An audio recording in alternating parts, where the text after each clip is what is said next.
आत्मा हम सबको मनुष्य जीवन प्रदान करते हैं।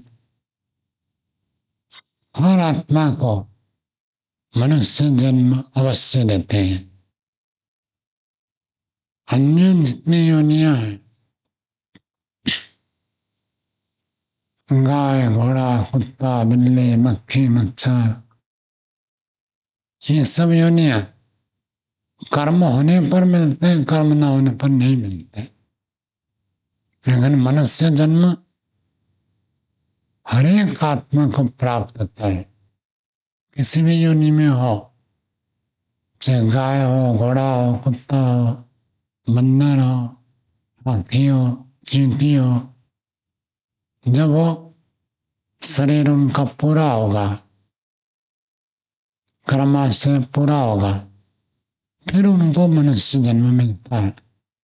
मनुष्य जन्म तो सबको मिलता है। उस मनुष्य जन्म में व्यक्ति कैसे कर्म करता है, उसके आधार पर अगला जन्म आता है। कर्म हम करते हैं, अच्छा हो या बुरा हो। अच्छा बुरा कर्म सब करते हैं। क्यों अलग अलग हो जाता है? सब लोग एक जैसे कर्म क्यों नहीं करते? कर्म करने का उद्देश्य ही होता है, व्यक्ति सुख को प्राप्त करना चाहता है, दुखों को छोड़ना चाहता है। सुख दुख को समझ ले व्यक्ति, तो कर्म अपने आप नियंत्रित हो जाएगा।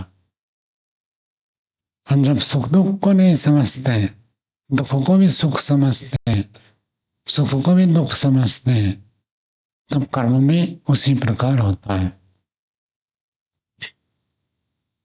तो सुख दुख मुख्य है। हर आत्मा, न केवल मनुष्य, चींटी से लेकर हाथी तक, मनुष्य, पशु, पक्षी सब सुख चाहते हैं, और सुख के लिए व्यक्ति कर्म करता है। अच्छे कर्म, पुण्य कर्म करने वाला भी सुख के लिए कर्म करता है, और बुरे कर्म करने वाला भी सुख के लिए कर्म करता है। अच्छा कर्म जो करता है वो दुख से छूटने के लिए कर्म करता है।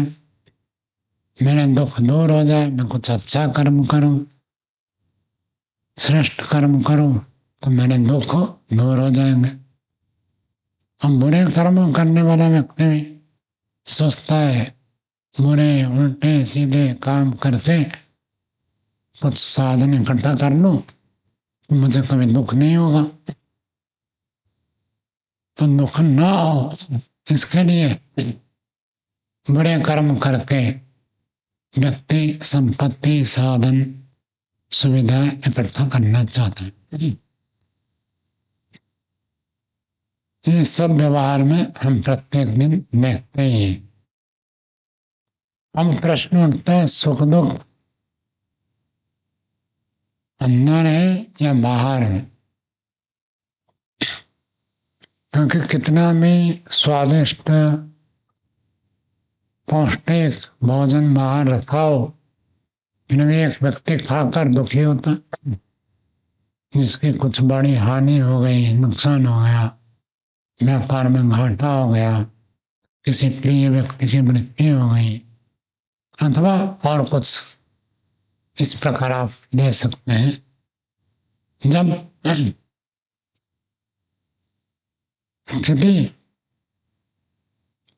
अप्रिय स्थिति बन गई है, बाहर उसको एयर कंडीशन में बैठने पर भी सुख नहीं होगा, बढ़िया भोजन होने पर भी सुख नहीं होगा, टीवी, कंप्यूटर, मोबाइल में अच्छे दृश्य होने पर भी उसको सुख नहीं होगा। तो सुख दुख बाहर है या अंदर है? ऐसे ही किसी को चोट लगती है किसी को थोड़ी असुविधा होती है, चोट लगती है, सामान्य चोट लगी है और व्यक्ति बहुत चिल्लाता है, ऐसे लगता है जैसे इसको बहुत दुख हो रहा है। और किसी का हड्डी भी टूट जाए तो बड़े में धैर्य से व्यक्ति बात करता है। तो ये जो अंतर आ रहा है, व्यक्ति जान नहीं पाता सुख दुख बाहर है या अंदर है। थोड़ा सा कट गया, छिल गया अथवा आघात लग गया, आघात से व्यक्ति चिल्लाता है। यदि दूसरा व्यक्ति उससे कई गुना ज्यादा है, अंग भंग हो जाए तो भी व्यक्ति चिल्लाता नहीं है, आराम से रहता। यदि सुख दुख बाहर होता, दोनों को बराबर होता, ऐसे संभावना करते हैं। इसको यदि हम सामान्य भाषा में कहें, परिस्थिति के कारण से व्यक्ति दुखी सुखी होता है या मनस्थिति के कारण से व्यक्ति सुखी दुखी होता है। परिस्थिति प्रतिकूल होने पर भी एक व्यक्ति बड़ा सुखी दिखाई देता है और परिस्थिति प्रतिकूल होने पर भी सुखी होता है, परिस्थिति अनुकूल होने पर भी व्यक्ति दुखी दिखाई देता है। कई लोग हमेशा दुखी रहते हैं, खाने को मिल रहा, पीने को मिल रहा है, कोई अपमानित नहीं कर रहा है, जाने आने की सुविधा है, मकान भी है, सब कुछ है,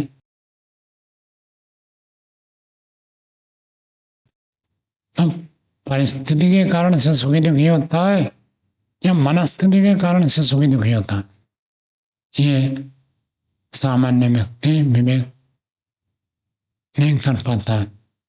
यदि मनस्थिति के कारण से सुख दुख होता है तो मनस्थिति को सुधार कर ले, परिस्थिति के पीछे क्यों पड़े, धन क्यों कमाए, पढ़ाई क्यों करें और बाहर के कार्य क्यों करें।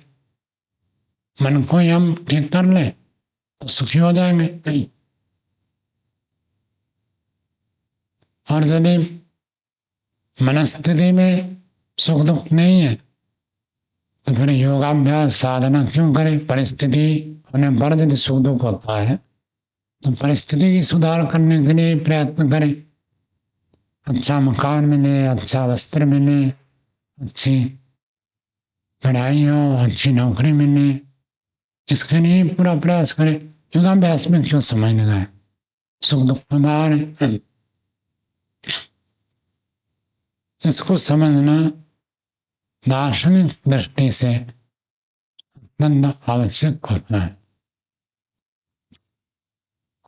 कुछ सुख दुख ऐसे होते हैं जो परिस्थिति के ऊपर निर्भर करते हैं और कुछ सुख दुख ऐसे होते हैं जो मनस्थिति के ऊपर निर्भर करते हैं। लेकिन यदि हम तुलना करें परिस्थिति और मनस्थिति, तो मनस्थिति मुख्य है, परिस्थिति गौण है। बिना परिस्थिति के केवल मनस्थिति से हमारा काम नहीं चलेगा। खाने को है नहीं, रहने को मकान नहीं है, अभी जैसे कड़क ठंड बढ़ रही है, उत्तर भारत में तो बहुत अधिक है। अब वो कोई कहे मैं मन को ठीक रखूंगा, ठंड बाहर कितना भी हो मन को ठीक रखूंगा, दुखी नहीं होऊंगा, बनेगा नहीं। ठंड पड़ती है तो कपड़े चाहिए, गर्म कपड़े चाहिए, नहीं तो रोगी होंगे और दुख बढ़ेगा। ये नहीं चलेगा वहां कि मैं मन को ठीक रखूं। हाँ, कोई व्यक्ति 1000 रुपये के कंबल लेता है, कोई 200 रुपये के कंबल में काम चलेगा, ये अलग बात है, ये मनस्थिति है। लेकिन बिल्कुल हम साधनों को छोड़ दे, केवल मन को ठीक कर दे तो काम नहीं चला। भूख लग रही है तो भोजन चाहिए, अच्छा भोजन मिल जाए तो अच्छी बात है। अच्छा भोजन नहीं है, सामान्य भोजन भी तो चाहिए, दाल रोटी तो चाहिए। दाल रोटी नहीं, कम से कम पहले तो चने तो खाए,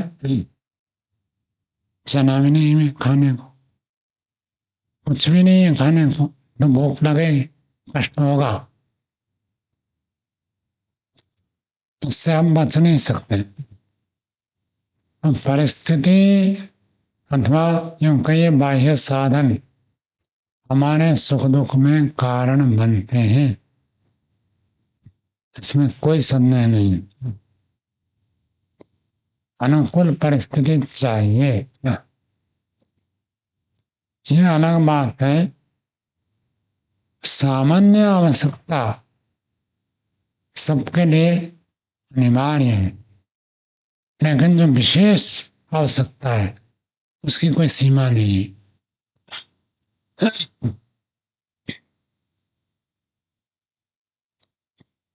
विशेष आवश्यकता अथवा अपनी इच्छाएं असीम होती है। अंग्रेजी में भी कह देते हैं ह्यूमन वांट्स आर अनलिमिटेड। मनुष्य की इच्छाएं असीम होती है, कभी समाप्त नहीं होती। किसी भी व्यक्ति को देखे वो नहीं कहेगा कि भाई पूरा हो गया बस और कुछ नहीं चाहिए। चाहिए की सूची बड़ी लंबी रहती है। ये परिस्थिति से नहीं है, मनस्थिति से है। लेकिन सामान्य जो आवश्यकता है वो मनस्थिति से हम उसका काम नहीं चला सकते। परिस्थिति साधन सुविधा आवश्यक है। हमें यहाँ से कहीं जाना है, ठीक है, कोई हवाई जहाज में ना जाए, कम से कम ट्रेन की टिकट तो चाहिए। और ट्रेन में फिर एसी कोच में, स्लीपर कोच में, जनरल कोच में, ये मनस्थिति में अंतर आएगा। ठीक है, एसी में जाए, सुविधा में जाए तो अधिक अनुकूलता रहेगी, लेकिन बिल्कुल ट्रेन में ही ना जाए, पैदल जाऊंगा तो उसको कितना समय लगेगा, कितनी शक्ति लगेगी, और जितना वो पैदल जाकर खर्च करेगा ट्रेन टिकट तो उससे कम में हो जाएगा। तो इस रूप में हमको देखना चाहिए। परिस्थिति साधन सुविधा की आवश्यकता व्यक्ति को चाहिए, लेकिन सर्वनिम्न आवश्यकता पूर्ण होने पर जो हम अधिक की इच्छा रखते हैं, अधिक की आवश्यकता रखते हैं, वो कोई सीमा से संबंध नहीं है, सीमा होता है। अब अगली बात है कि व्यक्ति कम से कम साधनों में भी खुश रहता है और अधिक से अधिक साधन में भी दुखी रहता है। ये जो कम से कम साधन में सुखी, अधिक से अधिक साधन में दुखी, ये मनस्थिति के कारण से होता है। किसी व्यक्ति को 20,000 रुपये वेतन मिलता है, जैसे तैसे घर में खाना पीना खाता है, सामान्य मकान है, किराया देना नहीं पड़ता है, खाना पीने में उसका 20,000 पूरा खर्च हो जाता है, न पैसा बचता है न अभाव पड़ता है। उतने में ही वो सीमित करके खाना पीना रहना जीवन चलाता है। अधिक मिलता नहीं है, अधिक की इच्छा भी नहीं रखता है, खुश रहता है। और एक व्यक्ति को 2 लाख मिलता है वेतन, लेकिन देखेंगे बैंक में लोन चल रहा है। एक व्यक्ति 20,000 में जीवन चला रहा है और एक व्यक्ति 2 लाख में भी और लोन ले रहा है। क्यों? एक व्यक्ति 20,000 में जी सकता है तो दूसरा भी तो जी सकता है, उसको 2 लाख मिल रहा है फिर भी उसको कमी अनुभव है। कारण क्या है? उसका कारण है मनस्थिति। मन में ऐसे सोचता कि मुझे ये चाहिए, वो चाहिए, इसके बिना नहीं होगा, उसके बिना नहीं होगा, छोटा घर नहीं होगा, छोटी गाड़ी नहीं चलेगा, बड़ी गाड़ी चाहिए, विशेष गाड़ी चाहिए, विशेष मकान चाहिए, और विशेष नौकर चाकर साधन सुविधा चाहिए। ये जो विशेष की कामना है, ये मनस्थिति है। तो इस कारण से बाहर परिस्थिति बढ़िया होने पर भी व्यक्ति सुखी नहीं है, और बाहर परिस्थिति सामान्य से कम होने पर भी एक गरीब व्यक्ति सामान्य आजीविका में खुश होकर जीवन जी सकता है। बड़ा स्वप्न देखता ही नहीं हो, प्रसन्न रहता है। अब इसका दूसरा पक्ष हम देखते हैं, दुख की बात। 20,000 में भी वो दुखी नहीं है, अपना जीवन चला रहा, और 2 लाख प्राप्त करके भी दुखी होता है।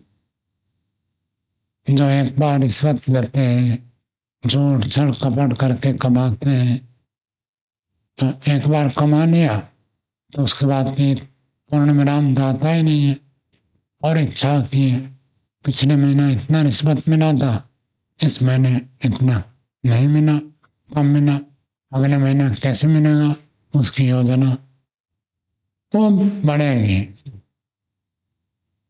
रिश्वत लेकर छल कपट करके दूसरों से हड़प करके जो व्यक्ति धन को बढ़ाता है, सुख को बढ़ाना चाहता है, वो कभी अंदर शांति से बैठ जाएगा, ये संभव नहीं। उसके लिए तो निश्चित रूप से बेचैन हो गई, व्याकुलता हो गई। अन्याय से अर्जन धन कभी भी शांति प्रदान नहीं करता। परिवार में भी प्रभाव पड़ेगा, बच्चों के ऊपर असर पड़ता है, बेकार के होते हैं। और जो व्यक्ति ईमानदारी से कमाता है लेकिन कम में संतोष रहता है, दुखी नहीं होता है, उसके परिवार में अभाव आने पर भी दुखी नहीं होंगे। जितना है उतने में काम चलाएंगे, सुखी रहेंगे, क्योंकि ईमानदारी है, ये नियम है। और दुख ऐसे होता है, कभी कभी व्यक्ति भयंकर परिस्थिति में भी घबराता नहीं है, बेचैन नहीं होता, विचलित नहीं होता। घर में किसी की मृत्यु हो गई, मकान में आग लग गई, व्यापार में नुकसान हो गया, वो व्यापार ही बंद हो गया, ऐसी बड़ी बड़ी स्थिति आने पर भी व्यक्ति दुखी नहीं होता। क्या कारण है? और शास्त्र में, न्याय दर्शन में तो यहाँ तक लिखा है, पशु पक्षी जो तीर्थ प्राणी है उनमें ज्यादा दुख होता है, मनुष्य को कम दुख होता है, और योगी विद्वानों को दुख बहुत बहुत कम होता है। जो मुक्त हो गया उसको कोई दुख नहीं होता। विद्वानों को कम दुख होता है, सामान्य मनुष्य जितना दुखी होता है, विद्वान ऐसे दुखी नहीं होते। जो दुखी होते हैं वो विद्वान नहीं है। ईश्वर साक्षात्कार करने के बाद वेद मंत्र में बताया, तत्र को मोह शोका एकत्वम अनुभश्यति। जो योगी सर्वत्र परमात्मा का साक्षात अनुभव करता है, अपने आत्मा के तुल्य सबको मानता है, उसको कभी शोक होता ही नहीं, कभी मोह होता ही नहीं, वो कभी रोता ही नहीं है, कभी दुखी नहीं होता। अब हमारा प्रश्न उठता है, मानव योगी है, समय पर उसको भी तो भूख लगेगी, उसको भी ठंड लगेगी, वो भी कष्ट अनुभव करेगा, उंगली कट जाए, रोग हो जाए तो उसको भी तो कष्ट होगा, लेकिन वो चिल्लाता कभी नहीं है, दुखी नहीं होता है।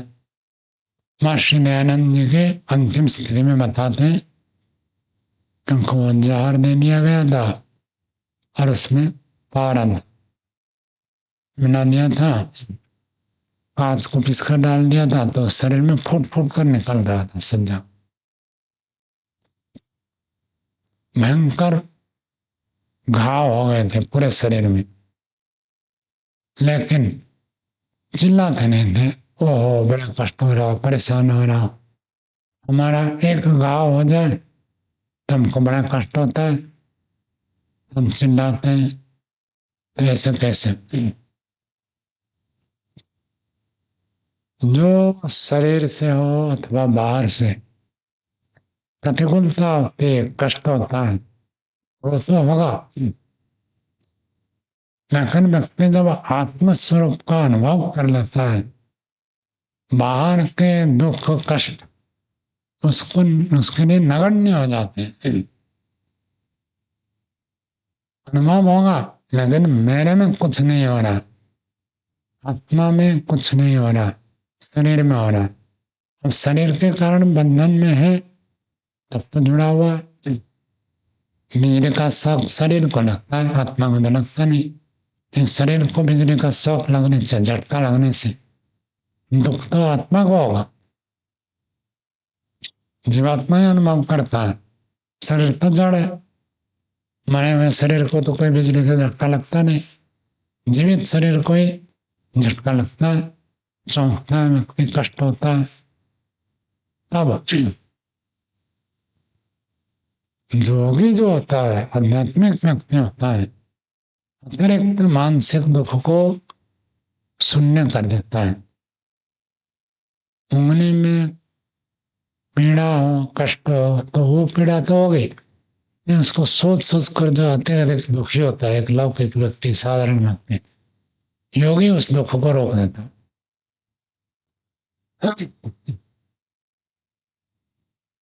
दूसरी बात है, बच्चे को बुखार हो जाए तो माँ पीड़ित हो जाती है, कष्ट होता है। कोई बच्चा छोटा है और बुखार है, शायद ही कोई माँ होगा जो भरपेट भोजन खाए, उसको परेशानी होती है।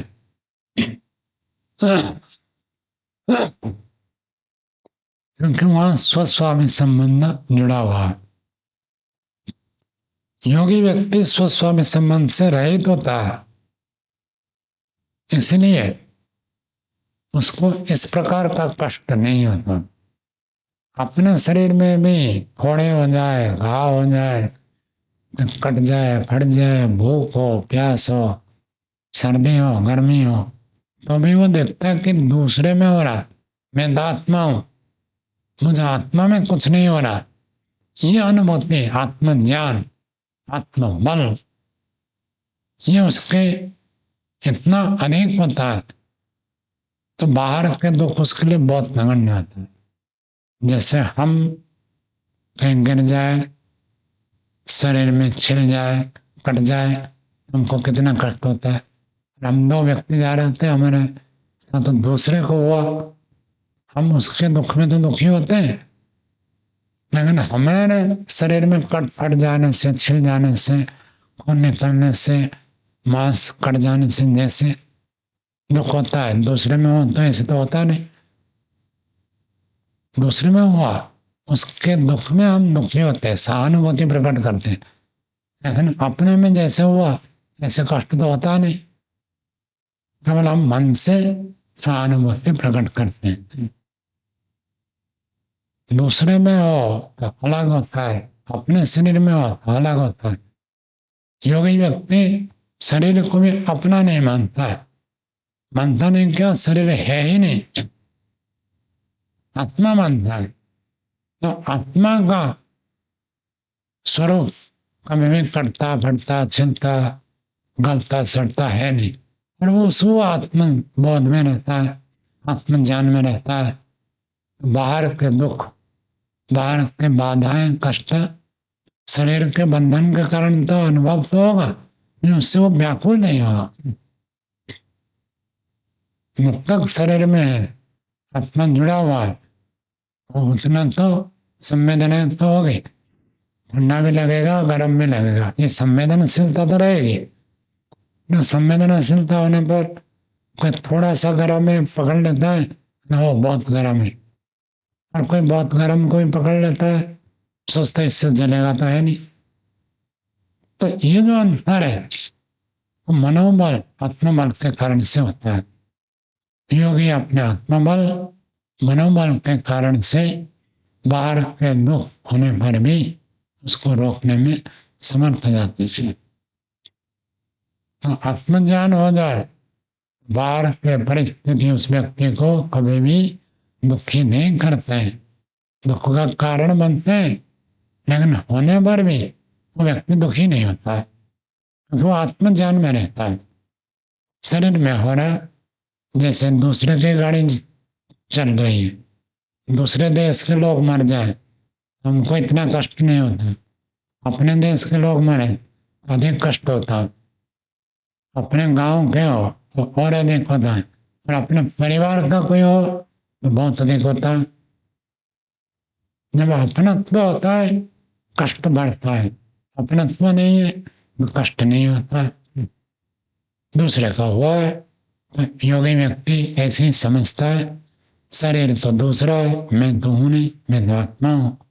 शरीर में ऐसे होगा, शरीर में रोग होंगे, भूख प्यास सताएंगे, ये सब वो मानता है, सर्दी गर्मी होंगे, इसको तो कोई भी रोक नहीं सकता।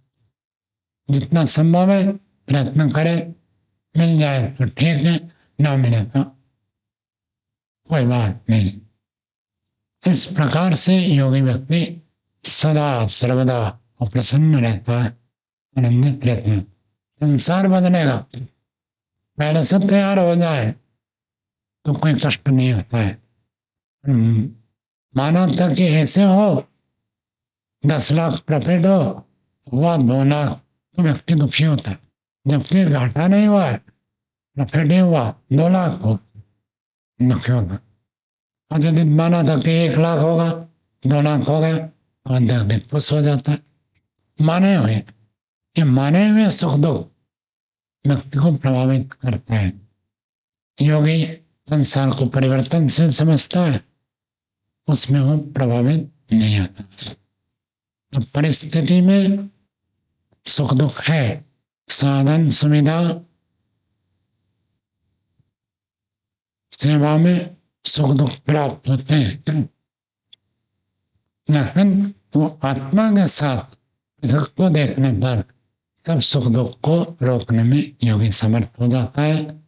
हम भी योगाभ्यास करें, प्राकृतिक सुख दुख से परे होने के लिए प्रयत्न करें। इतना कहकर वाणी को विराम देते हैं।